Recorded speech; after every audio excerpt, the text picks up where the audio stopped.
Pray the Lord. आप सभी को जय मसीह की। परमेश्वर आप सबको आशीष और बरकत दे।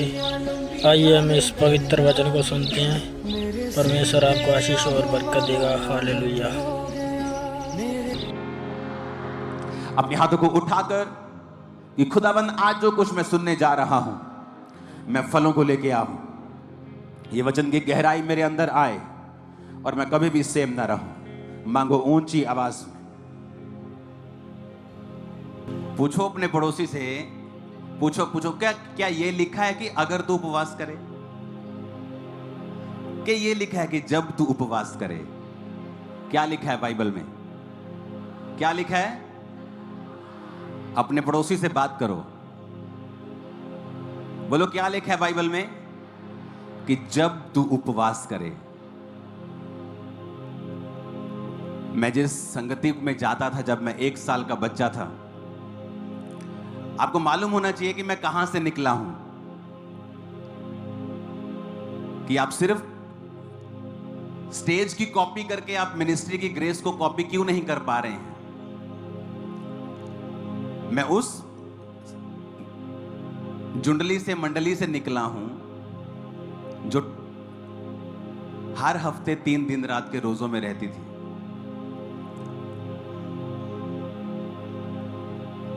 जो कुंवारे रहना पसंद करते थे, किसी की शादी होती थी, किसी की नहीं हुई तो वो टेंशन नहीं लेता था, लेती थी। सब बहनें भाई पवित्रताई में थे। जो खराब थे वो अपने आप चले जाते थे। तो फास्टिंग हमारा एक रूटीन लाइफ थी। मैंने अपनी लाइफ में किसी को 40 दिन रात के रोजे रखते नहीं देखा, लेकिन अपनी स्पिरिचुअल सिस्टर को मैंने रखते देखा है। जब 40 रोजों के बाद वो बाहर आती थी, वो काफी भारी वेट की। जब 40 रोजे रख के वो निकलती थी तो उसके मुंह पर ऐसे निशान होते थे और मुंह पिचक जाता था उसका 40 रोजों के बाद। आज अगर 2 रोजे रख के पिंपल हो जाए तो लड़कियां रोजा रखना छोड़ देती, हाय मेरा मुंह खराब हो गया, किधर रिश्ता ही ना कैंसिल हो जाए। और वो 40 रोजे रख के जब बाहर निकलती थी, और हम उस मंडली में से थे जिसको पुलपेट पे खड़े होने का कोई शौक नहीं था। एक दूसरे पे डालते थे, तू खड़ा हो जा, तू खड़ा हो जा, तू खड़ा हो जा। सबको प्रार्थना करने में इंटरेस्ट था। सब लोग प्रार्थना करना चाहते थे, सब लोग फास्टिंग करना चाहते थे। सामने आने का इंटरेस्ट नहीं था कि तू खड़ा हो जा। ऐसी मंडली थी वो जहां से मैं निकला हूं। जो मेन बहन थी वो तो खुदा के पास है, वो तो यहां इस पृथ्वी पे नहीं है अब। लेकिन मैं आपको बता रहा हूं मैं किस मंडली से निकला हूं। तो जब फास्टिंग करते थे तो महसूस होता था कि आप पाप के ऊपर फतह पा रहे हो। जहां आज यूथ जब देखता है लोगों को, लड़की लड़कों को देखती है, तो उनके अंदर भावनाएं जागती। हम इतनी फास्टिंग में होते थे कि भावना नाम की चीज नहीं होती थी हमारे अंदर, मर चुकी थी वो चीजें। और जब फास्टिंग करनी बंद करते थे वो चीजें वापस आती थी। वो अभिलाषाएं, वो अटैक, व्यभिचार, वो विचार, वो फियर, वो डर। और फिर मालूम होता था कि हमें रोज की रोटी खुदा ने कहा है रोज मांगनी है। तो फिर फास्टिंग, फिर उपवास। तो इस तरह से मेरी नींव पड़ी फास्टिंग उपवास वाली मिनिस्ट्री की। आज चाहे मैं पूरी दुनिया में काम कर रहा हूं, आज भी मेरी फास्टिंग और प्रेयर लाइफ वैसी की वैसी है, बढ़ चुकी होगी, कम नहीं हुई होगी। कुछ भी हो जाए मेरे आसपास, मैंने कोई बहुत बड़ा तीर मारा हो, बहुत बड़े बड़े काम कर लिए हो, लेकिन शाम को मैं जहां होना चाहिए मैं वहीं होता हूं। मैं मिनिस्ट्री को कम बढ़ाना पसंद करूंगा अगर मेरी फास्टिंग और प्रेयर लाइफ के ऊपर इसका असर आए। इसीलिए जो प्रेरित होते थे वो कहते थे कि हाँ ठीक है, तुम चुन लो। अगर तुम्हें खाना बनाने की प्रॉब्लम आ रही है, चर्च बढ़ गई है, तो तुम चुन लो लेकिन मैं प्रार्थना और उपवास की सेवकाई में ही, वचन की सेवकाई में ही रहूंगा। कितने मेरी बात को समझ रहे हैं? तो ये मेरी सेवकाई होती थी, परमेश्वर के सामने जाना, उपवास करना, प्रार्थना करनी। चर्च बढ़ रही है, ओके गुड, ब्रांचेस बढ़ रही हैं, गुड, दुनिया में सारे बढ़ रही हैं, ओके ठीक है, लेकिन उसको हैंडल करने में मेरी सारी प्रार्थना का समय व्यर्थ हो जाए, मैं कम करना पसंद कर लूंगा। लोगों के पास तो होता ही नहीं है, वो तो बेचारे कोशिश करते हो, होता नहीं। मैं कर सकता हूं ज्यादा, लेकिन मैं उतना ही रखता हूं कि मेरी प्रेयर लाइफ, मेरी फास्टिंग लाइफ मेंटेन रहनी चाहिए। और ये सीक्रेट है आपकी सफलता का। आप कब्जा कर सकते हो शैतानी चीजों के ऊपर, ये इसका भेद है।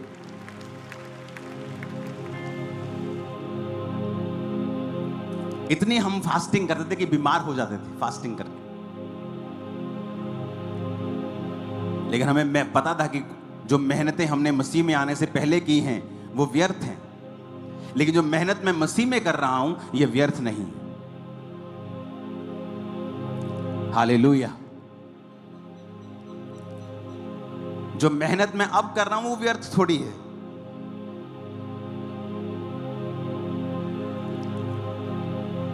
आज किस चीज की जरूरत है आप लोगों को, कलीसिया को, ऑल अराउंड द वर्ल्ड किस चीज की जरूरत है?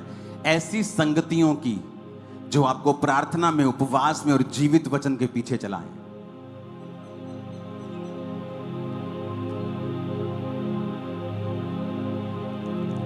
जहां निंदाएं हो, जहां चुगलियां हो, जहां पर अपने आप को हम एक दूसरे से बेटर दिखाएं, आपको ऐसी संगति की जरूरत नहीं है।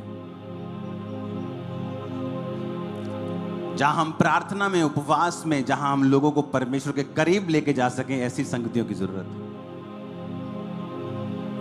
कैसे मालूम आप लोग हेल्थी हो? लोग बोलते हैं मेरे पास 20 भेड़ें हैं पर है बड़ी हेल्थी। अगर वो हेल्थी होती तो बच्चे जनती, 20 के 40 होते, कुछ निकल के अपना भी कुछ कर लेती, तब भी वो बढ़ती, वो 40 से 80 होती, 80 से 160 होती। अगर वो हेल्थी होती, अगर तुमने उसे खाना पानी दिया होता, अगर तुमने अच्छी परवरिश, अच्छी शिक्षा दी होती, तो भेड़ें बढ़ती। तुम्हारी भेड़ें बांझ इसलिए हैं क्योंकि तुमने वचन के नाम पर सिर्फ उन्हें निंदा और चुगलियां दी, इसलिए वो चर्च नहीं बढ़ी।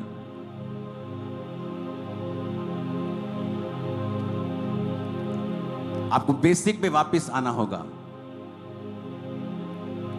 ये आज मैंने प्रेयर की, इस हफ्ते में मैंने कितने फास्ट किए? जीसस ने कहा जब तू उपवास करे। ये नहीं कहा कि अगर तू उपवास करे तो ऐसे करना, उसने कहा जब, यानी इट इज मैंडेटरी, ये करना है। जब तू प्रार्थना करे करनी है, जब तू दान करे करना है, क्योंकि ये जब का मतलब है कि मतलब इसे करना ही करना है। अगर तू दान करे, अगर तू प्रेयर करे, अगर तू उपवास करे, ऐसा नहीं लिखा है। अपने पड़ोसी को बोलो करना ही करना है और रोज रोज करना है। आप अपनी जंग 50% उस दिन जीत जाते हो जिस दिन आपको यह मालूम हो जाता है कि मेरी लाइफ में क्या कमी है। उस दिन आप 50% अभी आपने जीती नहीं है, लेकिन आप 50% उसी दिन जीत जाते हो जिस दिन आपको यह समझ आ जाती है कि मुझे अपने आप के ऊपर वर्क करना है। हालेलुया।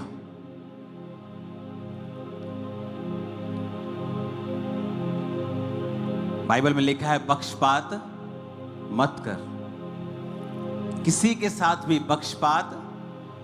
और बाइबल में लिखा है मुंह देखकर न्याय ना कर, वरन ठीक ठीक न्याय कर। खामरा चर्च इतनी बड़ी चर्च है कि हर व्यक्ति की आंखें इसकी ओर लगी रहती हैं 24 घंटे। एक सीसीटीवी की तरह हमें देखते रहते हो।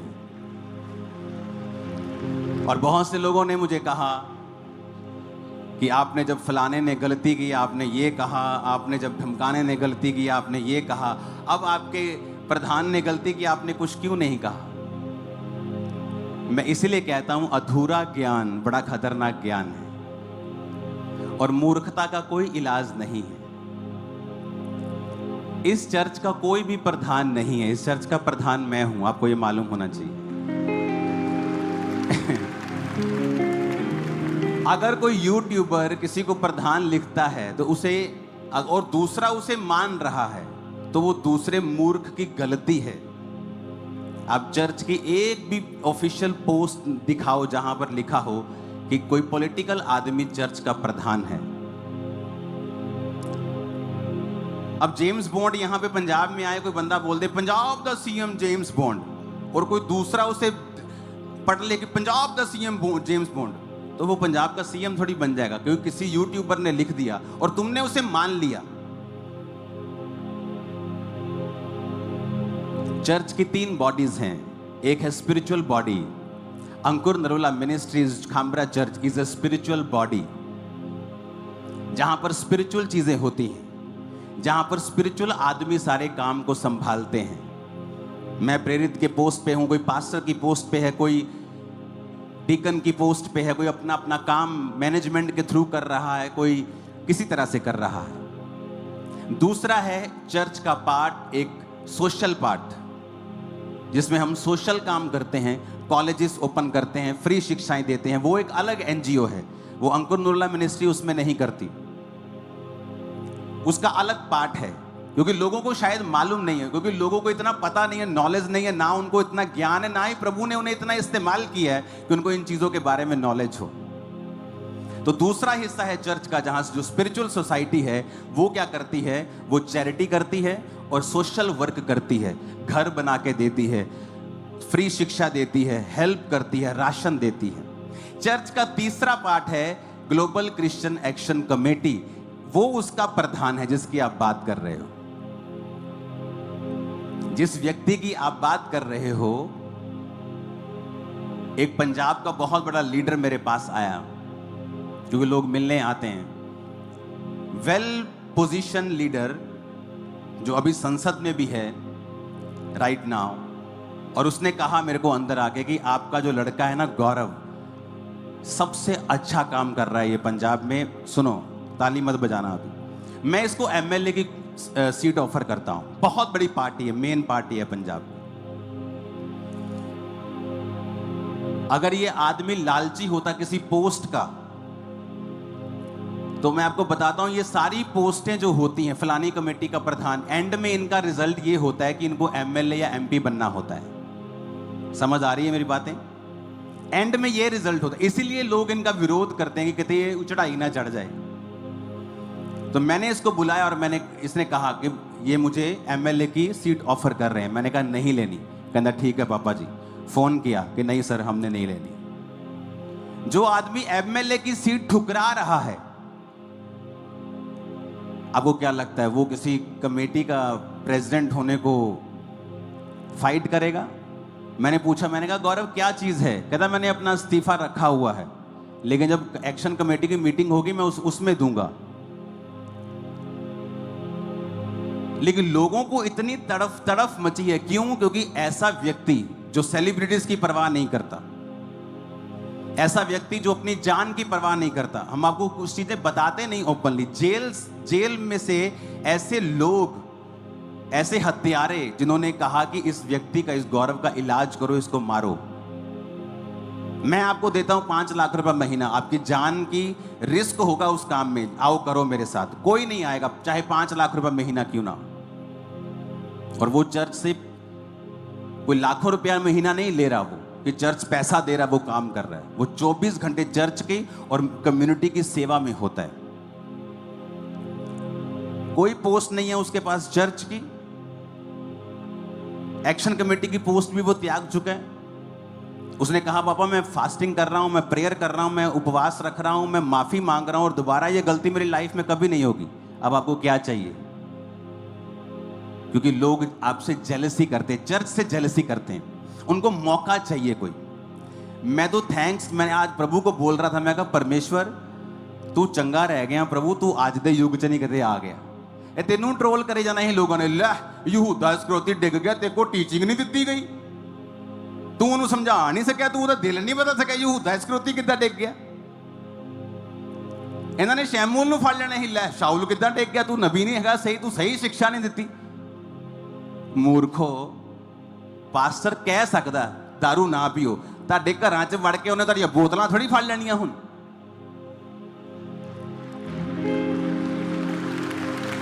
ਤੁਹਾਡੇ ਘਰਾਂ 'ਚ ਵੜ ਕੇ ਤੁਹਾਡੇ ਹੁਣ ਅੰਗ ਥੋੜੀ ਫੜ ਲੈਣੇ ਆ ਉਹਨੇ ਕਿ ਬੇਬੀਚਾਰ ਨਾ ਕਰੋ, ਵੀ ਇੱਧਰ ਆ ਜਾ, ਵੀ ਤੇਰੇ ਹੱਥ ਫੜ ਕੇ ਤੈਨੂੰ ਮੈਂ ਬਾਹਰ ਲੈ ਜਾਣਾ, ਹੁਣ ਤੈਨੂੰ ਤੇਰੇ ਪੈਰਾਂ ਨੂੰ ਬੰਨ੍ਹ ਦੇਣਾ, ਤੇਰੇ ਅੰਗ ਫੜ ਲੈਣੇ, ਤੈਨੂੰ ਜਾਣ ਹੀ ਨਹੀਂ ਦੇਣਾ ਮੈਂ ਉੱਥੇ।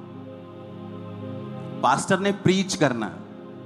ਜੇ ਕੋਈ ਗਲਤੀ ਕਰੇਗਾ, ਜੇ ਉਹਨੇ ਗਲਤੀ ਕੀਤੀ ਤੇ ਉਹਦੀ ਸਜ਼ਾ ਉਹਨੂੰ ਮਿਲੀ ਹੈ, ਉਹਦੀ ਬੇਇੱਜ਼ਤੀ ਹੋਈ ਹੈ, ਲੋਕਾਂ 'ਚ ਉਹਦੀ ਇਨਸਲਟ ਹੋਈ ਆ, ਉਹਨੂੰ ਕੋਈ ਖਤਮ ਨਹੀਂ ਕਰ ਸਕਦਾ। ਜੇ ਦਾਊਦ ਨੇ ਗਲਤੀ ਕੀਤੀ, ਉਹਦੀ ਇਨਸਲਟ ਹੋਈ, ਉਹਨੇ ਆਪਣੇ ਆਪ ਆਪਣਾ ਅਸਤੀਫਾ ਤਿਆਰ ਕੀਤਾ। ਖਾਮਰਾ ਚਰਚ ਵਿੱਚ ਉਹਦੀ ਕੋਈ ਪੋਜੀਸ਼ਨ ਨਹੀਂ ਹੈ, ਉਹ ਮੇਰਾ ਸਪਿਰਿਚੁਅਲ ਸਨ ਹੈ, ਮੈਂ ਉਹਨੂੰ ਸਪਿਰਿਚੁਅਲ ਸਨ ਦੇ ਤੌਰ ਤੇ ਦੇਖਦਾ, ਜਿਹਨੇ ਪੰਜਾਬ 'ਚ ਐਕਸਲੈਂਟ ਕੰਮ ਕੀਤਾ ਔਰ ਅੱਜ ਵੀ ਐਕਸਲੈਂਟ ਨੰਬਰ 1 ਤੇ ਕੰਮ ਕਰ ਰਿਹਾ। ਉਹਨੇ ਮਿਸਟੇਕ ਕੀਤੀ, ਹਾਂ ਕੀਤੀ, ਉਹਦੀ ਸਜ਼ਾ ਉਹਨੂੰ ਮਿਲੀ, ਹਾਂ ਮਿਲੀ, ਪ੍ਰਭੂ ਨੇ ਮੈਨੂੰ ਸਜ਼ਾ ਦਿੱਤੀ ਹੋਏਗੀ। ਉਹਦੀ ਇਨਸਲਟ ਹੋਈ, ਉਹਨੂੰ ਕਿੰਨੀ ਬੇਚੈਨੀ ਫੀਲ ਹੋਈ ਹੋਏਗੀ, ਕਿਉਂਕਿ ਮਾਫੀ ਮੰਗਣ ਤੋਂ ਬਾਅਦ ਵੀ ਜਿਹੜਾ ਪਾਪ ਦਾ ਕੌਨਸੀਕੁਐਂਸ ਹੈ ਤੁਹਾਡੀ ਲਾਈਫ 'ਚੋਂ ਖਤਮ ਨਹੀਂ ਹੁੰਦਾ ਕਦੀ ਵੀ। ਤੁਸੀਂ ਵਿਚਾਰ ਕੀਤਾ, ਮਾਫੀ ਮੰਗੀ, ਮਾਫੀ ਮਿਲ ਜੂਗੀ, ਲੇਕਿਨ ਉਹਦਾ ਅਸਰ ਤੁਹਾਡੀ ਜ਼ਿੰਦਗੀ ਤੇ ਰਹੂਗਾ। ਲੇਕਿਨ ਲੋਕਾਂ ਨੂੰ ਬਹਾਨਾ ਚਾਹੀਦਾ ਸਿਰਫ, ਕਿਉਂਕਿ ਉਹ ਆਪਕੋ, ਆਪਕੀ ਗ੍ਰੇਸ ਕੋ, ਤੁਹਾਡੇ ਜਿਹੜੇ ਕੀਤੇ ਕੰਮ ਆ ਉਹਦੀ ਬਰਾਬਰੀ ਨਹੀਂ ਕਰ ਸਕਦੇ ਹੋ। ਅੱਜ ਮੈਂ ਖੜ ਕੇ ਪ੍ਰਚਾਰ ਕਰ ਰਿਹਾ, ਸਾਰਿਆਂ ਨੇ ਖੜੇ ਹੋ ਜਾਣਾ, ਮੈਂ ਕੁਰਸੀ ਤੇ ਬਹਿ ਗਿਆ, ਸਾਰਿਆਂ ਨੇ ਕੁਰਸੀ ਤੇ ਬਹਿ ਜਾਣਾ। ਜੇ ਮੈਂ ਇੱਕ ਲੱਤ ਤੇ ਪ੍ਰਚਾਰ ਕਰਨਾ ਸ਼ੁਰੂ ਕਰਦਾ, ਸਾਰਿਆਂ ਨੇ ਇੱਕ ਲੱਤ ਤੇ ਕਰਨਾ ਸ਼ੁਰੂ ਕਰ ਦੇਣਾ। ਹਾਂ, ਆਪਣਾ ਦਿਮਾਗ ਸਿਰਫ ਜੋ ਇੰਟਰਨੈਟ ਤੋਂ ਸੁਣਿਆ, ਜੋ ਕਾਪੀ ਕੀਤੀ ਔਰ ਉਹਨੂੰ ਬੋਲਣਾ ਸ਼ੁਰੂ ਕਰ ਦਿੱਤਾ।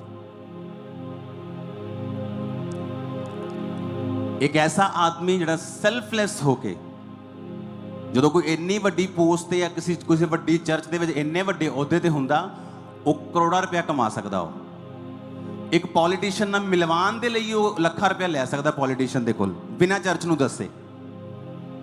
ਪਿੱਛੇ ਜੇ ਮੇਰੇ ਕੋਲ ਆਇਆ ਔਰ ਮੈਨੂੰ ਕਹਿੰਦਾ, ਪਾਪਾ ਮੇਰਾ ਜਿਹੜੀ ਘਰ ਹੈ ਮੇਰਾ ਉਹ ਗਿਰਵੀ ਪਿਆ, ਮੈਂ ਉਹਦੀ ਕਿਸ਼ਤਾਂ ਨਹੀਂ ਦੇ ਪਾਇਆ ਬੈਂਕ ਦੇ ਕੋਲੋਂ, ਤੇ ਮੈਂ ਹੁਣ ਬੈਂਕ ਦੇ ਨਾਲ ਕੋਈ ਸੈਟਲਮੈਂਟ ਕਰ ਰਿਹਾ ਕਿ ਮੇਰੀ ਸੈਟਲਮੈਂਟ ਹੋ ਜੇ। ਇੱਕ ਐਸਾ ਆਦਮੀ, ਉਹਨੇ ਆਪਣਾ ਬਿਜ਼ਨਸ ਡਾਊਨ ਕਰ ਲਿਆ, ਉਹਦੇ ਕੱਪੜਿਆਂ ਦਾ ਬਿਜ਼ਨਸ ਸੀਗਾ। ਉਹ ਜਦੋਂ ਉਹਨੇ ਕੰਮ ਤੇ ਜਾਣਾ, ਚਰਚ ਤੋਂ ਫੋਨ ਆ ਜਾਣਾ, ਭਾਜੀ ਜਾਈਓ ਉੱਥੇ ਥਾਣੇ 'ਚ ਗੱਲ ਕਰਨੀ, ਭਾਜੀ ਜਾਈਓ ਐਸਐਸਪੀ ਕੋਲ ਗੱਲ ਕਰਨੀ, ਭਾਜੀ ਜਾਈਓ ਕਰੂਸੇਡ ਦੀ ਬੁਕਿੰਗ ਕਰਨੀ, ਭਾਜੀ ਜਾਈਓ ਕਰੂਸੇਡ ਦਾ ਉੱਥੇ ਪੰਗਾ ਪੈ ਗਿਆ, ਭਾਜੀ ਜਾਈਓ ਉਹ ਕੰਮ ਹੋ ਗਿਆ। ਉਹਨੇ ਆਪਣਾ ਕੰਮ ਛੱਡ ਕੇ ਕੰਮ ਕਰਨੇ ਸ਼ੁਰੂ ਕਰਤੇ, ਕੰਮ ਉਹਦਾ ਖਤਮ ਹੋ ਗਿਆ, ਉਹਨੇ ਵਾਈਫ ਨੂੰ ਬਿਠਾਇਆ, ਚੱਲਿਆ ਨਹੀਂ, ਕੰਮ ਡਾਊਨ ਹੋ ਗਿਆ। ਇੱਕ ਐਸਾ ਆਦਮੀ ਜਿਹਨੇ ਆਪਣਾ ਬਿਜ਼ਨਸ ਛੱਡ ਦਿੱਤਾ, ਆਪਣੀ ਜਾਨ ਦੀ ਪਰਵਾਹ ਨਹੀਂ ਕੀਤੀ, ਉਹਨੂੰ ਟਰੋਲ ਕਰਨ ਦਾ ਮਤਲਬ ਹੈ ਤੁਸੀਂ ਸ਼ਰਾਪ ਲੈ ਰਹੇ ਹੋ ਆਪਣੇ ਉੱਪਰ। ਔਰ ਇੱਕ ਮਿਸਟੇਕ ਉਹਦੇ ਕੋਲ ਹੋਈ, ਹਾਂ 100% ਹੋਈ, ਛੋਟੀ ਹੋਈ ਨਹੀਂ, ਬਹੁਤ ਵੱਡੀ ਹੋਈ, ਉਹਦਾ ਅਸਰ ਹੋਊਗਾ, 100% ਹੋਊਗਾ। ਉਹਦੀ ਇਨਸਲਟ ਹੋਊਗੀ, ਉਹਦੀ ਹੋਊਗੀ, ਲੇਕਿਨ ਇਹ ਵੀ ਗੱਲ ਯਾਦ ਰੱਖਿਓ, ਉਹ ਫਿਰ ਤੋਂ ਉੱਪਰ ਆਊਗਾ ਔਰ ਜ਼ਿਆਦਾ ਉੱਪਰ ਆਊਗਾ। ਮੈਂ ਐਜ਼ ਅ ਸਪਿਰਿਚੁਅਲ ਫਾਦਰ ਕਿਸੇ ਨੂੰ ਕਿਵੇਂ ਛੱਡਦਾ ਜੇ ਬੰਦਾ ਪਛਤਾਪ ਕਰੇ ਤਾਂ, ਔਰ ਉਹਨੂੰ ਲੋਕਾਂ ਸਾਹਮਣੇ ਰੋਣ ਦੀ ਲੋੜ ਨਹੀਂਗੀ, ਉਹ ਰੱਬ ਸਾਹਮਣੇ ਰੋਵੇ, ਆਪਣੇ ਮੇਰੇ ਸਾਹਮਣੇ ਵੀ ਰੋਣ ਦੀ ਲੋੜ ਨਹੀਂ। ਇਹ ਕੋਈ ਪੁਰਾਣਾ ਨਿਯਮ ਥੋੜੀ ਹੈ ਕਿ ਯਾਜਕ ਦੇ ਸਾਹਮਣੇ ਜਾ ਕੇ ਮਾਫੀਆਂ ਮੰਗਣੀਆਂ। ਬਾਹਰ ਆਓ ਪੁਰਾਣੇ ਨਿਯਮ ਤੋਂ, ਤੁਸੀਂ ਰੂਮ ਦੇ ਵਿੱਚ ਜਾਓ, ਪਾਪ ਕੀਤਾ, ਜਾਓ ਮਾਫੀ ਮੰਗੋ ਰੱਬ ਦੇ ਕੋਲੋਂ, ਤੁਹਾਨੂੰ ਕਿਸੇ ਕੋਲ ਮਾਫੀ ਮੰਗਣ ਦੀ ਲੋੜ ਨਹੀਂ। ਹਾਂ, ਤੁਸੀਂ ਇੱਕ ਪੋਸਟ ਤੇ ਸੀਗੇ, ਤੁਸੀਂ ਮੇਰੇ ਕੋਲ ਆਏ, ਮੈਂ ਤੁਹਾਨੂੰ ਮਾਫ ਕੀਤਾ, ਉਹਦਾ ਕੌਨਸੀਕੁਐਂਸ ਕੀ ਹੈ ਕਿ ਤੁਸੀਂ ਹੁਣ ਇੱਕ ਪਦਵੀ ਤੇ ਨਹੀਂ ਹੋ, ਉਹਦਾ ਕੌਨਸੀਕੁਐਂਸ ਇਹ ਹੈ ਕਿ ਤੁਸੀਂ ਹੁਣ ਆਪਣੀ ਇਮੇਜ ਫਿਰ ਤੋਂ ਬਣਾਓਗੇ, ਇਹਦਾ ਕੌਨਸੀਕੁਐਂਸ ਇਹ ਹੈ। ਲੇਕਿਨ ਅੱਜ ਤੁਸੀਂ ਲੋਕਾਂ ਨੂੰ ਚੈੱਕ ਕਰੋ, ਜਿਨ੍ਹਾਂ ਨੂੰ ਪਤਾ ਹੈ ਕਿ ਮਸੀਹ ਕੌਮ ਲਈ ਕੰਮ ਕਰਨ ਵਾਲੇ ਬੰਦੇ ਨੂੰ ਕਿੱਦਾਂ ਉਹਨਾਂ ਨੇ ਬਦਨਾਮ ਕਰਨ ਦੀ ਕੋਸ਼ਿਸ਼ ਕੀਤੀ। ਅਗਰ ਉਹਦੀ ਮਿਸਟੇਕ ਸੀ, ਉਹ ਫੋਨ ਕਰਦੇ ਕਿ ਗੌਰਵ ਤੇਰੇ ਕੋਲ ਮਿਸਟੇਕ ਹੋਈ, ਉਹ ਕਹਿੰਦਾ ਹਾਂ ਮੇਰੇ ਕੋਲ ਹੋਈ, ਮੈਂ ਮਾਫੀ ਮੰਗਦਾ, ਨੈਕਸਟ ਟਾਈਮ ਕਰੇਗਾ, ਕਦੀ ਨਹੀਂ ਕਰਾਂਗਾ। ਔਰ ਮੈਂ ਐਸੇ ਲੋਕਾਂ ਨੂੰ ਵੀ, ਲੋਕੀ ਮੈਨੂੰ ਦੱਸਦੇ ਐਸੇ ਲੋਕ ਵੀ ਹੈਗੇ, ਉਹਨਾਂ ਨੂੰ ਲੱਗਾ ਕਿ ਇਹ ਚਰਚ ਦਾ ਪ੍ਰਧਾਨ ਹੈ ਤੇ ਆਪਣੇ ਆਪਣੇ ਚਰਚਾਂ 'ਚ ਪ੍ਰਧਾਨ ਖੜੇ ਕਰਦੇ, ਇਹ ਪਤਾ ਹੀ ਨਹੀਂ ਕਿ ਇਹ ਹੈ ਹੀ ਨਹੀਂ, ਪੋਸਟ ਹੀ ਹੈ ਨਹੀਂ ਚਰਚ ਦੇ ਵਿੱਚ। ਫਿਰ ਕਹਿੰਦੇ ਹੀ ਕਾਪੀ ਨਹੀਂ ਕਰਦੇ। ਫਿਰ ਉਹਨਾਂ ਦੇ ਲੋਕਾਂ ਦੀਆਂ ਕੰਪਲੇਂਟਸ ਹੈ ਕਿ ਇਹਨਾਂ ਦੇ 3-3 ਜਗ੍ਹਾ ਤੇ ਰੋਂਗ ਰਿਲੇਸ਼ਨਸ਼ਿਪਸ ਆ ਉਹਨਾਂ ਲੋਕਾਂ ਦੀਆਂ। ਅਸੀਂ ਕਦੀ ਵੀ ਗੱਲ ਨਹੀਂ ਕੀਤੀ। ਕਿਉਂ? ਮੈਂ ਹਮੇਸ਼ਾ ਪਰਸਨਲ ਅਟੈਕ ਕਰਨ ਤੇ ਬਿਲੀਵ ਨਹੀਂ ਕਰਦਾ ਕਿ ਅਗਰ ਪਰਮੇਸ਼ਵਰ ਨਾਲ ਤੁਹਾਡਾ ਕੋਈ ਗਲਤ ਚੱਕਰ ਚੱਲਦਾ ਪਿਆ, ਹਿਸਾਬ ਕਿਤਾਬ ਸੈੱਟ ਨਹੀਂ ਹੈਗਾ, ਤੇ ਰੱਬ ਤੁਹਾਨੂੰ ਸਜ਼ਾ ਦੇਊਗਾ। ਤੁਸੀਂ ਅਗਰ ਪਬਲਿਕਲੀ ਕੁਝ ਕਰੋਗੇ, ਮੈਂ ਪਬਲਿਕਲੀ ਕੁਝ ਕਹੂੰਗਾ। ਅਗਰ ਤੁਸੀਂ ਸੀਕ੍ਰੇਟਲੀ ਕੁਝ ਗਲਤ ਕਰ ਰਹੇ ਹੋ ਤਾਂ ਰੱਬ ਤੁਹਾਡਾ ਨਿਆਂ ਕਰੇਗਾ। ਪਰ ਅੱਜ ਲੋਕਾਂ ਨੂੰ ਬਹਾਨਾ ਚਾਹੀਦਾ। ਅਗਰ ਯਹੂਦਾ ਇਸਕਰਿਓਤੀ ਗਿਰਿਆ ਤਾਂ ਯੀਸ਼ੂ ਮਸੀਹ ਤੇ ਵੀ ਦੋਸ਼ ਲਾ ਸਕਦੇ ਆ। ਅਗਰ ਸ਼ਾਉਲ ਗਿਰਿਆ ਤੇ ਉਹ ਸ਼ੈਮੂਅਲ ਦੀ ਸਿੱਖਿਆ ਨੂੰ ਮਾੜਾ ਕਹਿ ਸਕਦੇ। ਇੰਨੇ ਵੇਲੜ ਲੋਕ ਹੈਗੇ ਆਪਣੇ ਕੋਲ ਇੰਟਰਨੈਟ ਦੇ ਉੱਤੇ। ਆਪਣੀਆਂ ਜਾ ਕੇ ਸੇਵਕਾਈਆਂ ਔਰ ਕੰਮ ਦੇਖੋ, ਆਪਣੀਆਂ ਜ਼ਿੰਦਗੀਆਂ ਉਹਨਾਂ ਦੀ ਜਾ ਕੇ ਦੇਖੋਗੇ ਨਾ, ਤੁਹਾਨੂੰ ਤਰਸ ਆਊਗਾ। ਤਰਸਯੋਗ ਜ਼ਿੰਦਗੀਆਂ ਨੇ ਉਹਨਾਂ ਦੀਆਂ ਜਿਹੜੀਆਂ ਵੀਡੀਓਜ਼ ਬਣਾ ਰਹੇ, ਤਰਸਯੋਗ। ਉਹਨਾਂ ਦੀ ਲਾ ਕੇ ਲਾਈਵਸ ਦੇਖੋ, ਤੁਹਾਨੂੰ ਤਰਸ ਆਊਗਾ ਜਿੱਦਾਂ ਦੀ ਕੰਡੀਸ਼ਨ 'ਚ ਹੈਗੇ ਆ ਇਸ ਟਾਈਮ। ਪਰ ਮੈਂ ਕਦੀ ਕਿਸੇ ਤੇ ਅਟੈਕ ਨਹੀਂ ਕੀਤਾ, ਨਾ ਹੀ ਕਰਾਂਗਾ ਕਦੀ, ਕਿਉਂਕਿ ਆਪਾਂ ਨੂੰ ਪਤਾ ਆਪਾਂ ਕਿੰਨੇ ਕੰਮ ਕਰਨੇ, ਕਿਹੋ ਜਿਹੇ ਕੰਮ ਆਪਾਂ ਕਰ ਰਹੇ ਹਾਂ, ਕਿਹੜੀ ਪੋਸਟ ਤੇ ਆਪਾਂ ਹੈਗੇ ਆ, ਕਿੱਦਾਂ ਆਪਾਂ ਅੱਗੇ ਵਧਣਾ, ਔਰ ਕਿੱਦਾਂ ਮਾਫੀ ਦੀ ਸਪਿਰਿਟ ਨੂੰ ਲੈ ਕੇ ਅੱਗੇ ਵਧਣਾ, शिक्षा ਦੀ ਸਪਿਰਿਟ ਨੂੰ ਲੈ ਕੇ ਅੱਗੇ ਵਧਣਾ। ਡਾਂਟਣਾ ਵੀ ਆ, ਉਲਾਹਣਾ ਵੀ ਦੇਣੀ ਹੈ, ਸਮਝਾਉਣਾ ਵੀ ਹੈ ਤੇ ਮਾਫ ਵੀ ਕਰਨਾ। ਹਾਲੇਲੂਇਆ। ਔਰ ਜਦੋਂ ਇਹ ਗੱਲਾਂ ਸਮਝ ਆ ਜਾਣਗੀਆਂ ਆਪਣੇ, ਜਦੋਂ ਇਹ ਪਤਾ ਲੱਗ ਜਾਏਗਾ ਆਪਾਂ ਨੂੰ ਕਿ ਆਪਾਂ ਇੱਕ ਐਸੀ ਗ੍ਰੇਸ ਦੇ ਨੀਚੇ ਆ ਜਿਹਦੇ ਕਿਸੇ ਦਾ ਪੱਖਪਾਤ ਨਹੀਂ, ਸਿਰਫ ਪਰਮੇਸ਼ਵਰ ਹੀ ਇੱਥੇ ਪ੍ਰਧਾਨ ਹੈ, ਉਹਦਾ ਆਤਮਾ ਇੱਥੇ ਪ੍ਰਧਾਨ, ਔਰ ਉਹੀ ਇੱਥੇ ਕੰਮ ਕਰ ਰਿਹਾ। ਅਸੀਂ ਹੱਸਣ ਦੇ ਸੀ ਉਲਟਾ, ਇਹ ਲੋਕਾਂ ਨੂੰ ਪਤਾ ਹੀ ਕੱਖ ਨਹੀਂ ਗਾ ਯਾਰ। ਸਪਿਰਿਚੁਅਲ ਚਰਚ ਦੇ ਵਿੱਚ ਕੋਈ ਪੋਲੀਟੀਕਲ ਪ੍ਰਧਾਨ ਨਹੀਂ ਹੁੰਦਾ ਕੋਈ ਵੀ। ਇਹ ਸਪਿਰਿਚੁਅਲ ਪਲੇਸ ਹੈ। ਇੱਥੇ ਪਾਸਟਰਸ, ਇੱਥੇ ਅਪੋਸਟਲਸ, ਇੱਥੇ ਇਵੈਂਜਲਿਸਟ ਨੇ, ਇੱਥੇ ਲੋਕ ਸਪਿਰਿਚੁਅਲ ਚੀਜ਼ਾਂ ਨੇ। ਲੀਗਲ ਚੀਜ਼ਾਂ ਦੂਸਰੀ ਕਮੇਟੀਜ਼ ਕਰਦੀਆਂ ਨੇ, ਔਰ ਉਹ ਕਮੇਟੀ 'ਚ ਮੈਂ ਮੈਂਬਰ ਨਹੀਂ ਹਾਂ। ਮੈਂ ਉਹਨੂੰ ਕਿਵੇਂ ਹਟਾਉਣਾ ਜਿਹੜੀ ਕਮੇਟੀ ਦਾ ਮੈਂ ਮੈਂਬਰ ਨਹੀਂ ਹਾਂ? ਐਕਸ਼ਨ ਕਮੇਟੀ ਇਕੱਠੀ ਹੋਊਗੀ, ਉਹ ਆਪਣਾ ਅਸਤੀਫਾ ਲੈ ਕੇ ਕਾਦਾ ਬੈਠਾ, ਉਹ ਦੇ ਦੇਗਾ। ਐਕਸ਼ਨ ਕਮੇਟੀ ਦੇਖੇਗੀ ਕੀ ਕਰਨਾ। ਮੈਂ ਉਹਦੇ 'ਚ ਕੋਈ ਮੈਂਬਰ ਵੀ ਨਹੀਂ ਹੈ, ਕੋਈ ਪ੍ਰੈਜ਼ੀਡੈਂਟ ਵੀ ਨਹੀਂ ਹੈ, ਕੋਈ ਸਕੱਤਰ ਵੀ ਨਹੀਂ ਹੈ। ਉਹ ਮੈਂ ਖੜੀ ਕਰਕੇ ਦਿੱਤੀ ਹੈ ਕਿ ਤੁਸੀਂ ਆਪਣੀ ਚਲਾਓ, ਔਰ ਜਿੱਥੇ ਪੰਜਾਬ 'ਚ ਲੋੜ ਪੈਂਦੀ ਹੈ ਜਾਓ। ਪੰਜਾਬ 'ਚ ਸੈਂਕੜਾ ਪਾਸਟਰਸ ਜਿਹੜੇ ਖੜੇ ਹੋ ਜਾਣਗੇ ਕਹਿਣ ਲਈ ਕਿ ਐਕਸ਼ਨ ਕਮੇਟੀ ਨੇ ਸਾਡੀ ਹੈਲਪ ਕੀਤੀ, ਔਰ ਵੀਡੀਓ ਬਣਾਉਣ ਵਾਲੇ ਜਿੰਨੇ ਵੀ, ਉਹ ਦੱਸਣ ਕਿੰਨੇ ਪਾਸਟਰਸ ਦੀ ਹੈਲਪ ਕੀਤੀ ਹੈ ਉਹਨਾਂ ਨੇ ਅੱਜ ਤੱਕ। 10% ਵੀ ਨਹੀਂ ਹੋਣਗੇ ਜਿੰਨੀ ਇਹਨਾਂ ਨੇ ਕੀਤੀ।